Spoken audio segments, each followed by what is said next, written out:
গ্রেফতারের পর ছিনতাইকারী দেখালেন ভিক্টরি সাইন, বললেন আবার আসবো। আদালতে পাঠানোর সময় থানা চত্বর থেকে গাড়িতে তোলার আগে দেখা যায় এমন দৃশ্য।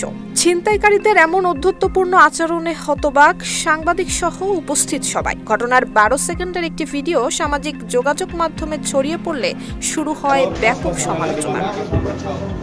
ফরিদপুরের ভাঙ্গায় একটি ইজি বাইক ছিনতাইয়ের ঘটনায় পুলিশের অভিযানে গ্রেফতার হয় ছিনতাইকারী চক্রের 5 সদস্য। ভাঙ্গা থানা পুলিশ সূত্রে জানা যায় 26 অক্টোবর বিকেলে ফরিদ খান নামে এক ব্যক্তির ব্যাটারি চালিত ইজি বাইক ছিনতাইয়ের ঘটনা ঘটে।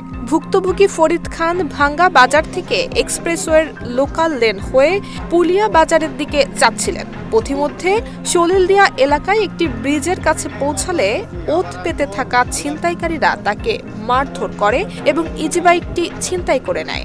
পরে ফরিদ খান ভাঙ্গা থানায় মামলা করেন। মামলার পর অভিযান চালিয়ে চক্রটির 5 সদস্যকে গ্রেফতার করে পুলিশ। সিল্কোর সিল্ক অ্যান্ড শাইন, যাতে আছে আর্গান অয়েল ও ওট প্রোটিনের গুডনেস, যা আপনার চুলকে রাখে হেলদি অ্যান্ড শাইনিং। ভাঙ্গা থানা পুলিশের ভারপ্রাপ্ত কর্মকর্তা মোহাম্মদ আশরাফ হোসেন জানান, গ্রেফতারকৃতরা পেশাদার ছিনতাই চক্রের সদস্য। তারা দীর্ঘদিন ধরে এলাকায় ইজি বাইক ছিনতাই, চুরি এবং ডাকাতির মতো অপরাধে জড়িত ছিল। নুসরাত জাহান মেহেক, ঢাকা পোস্ট।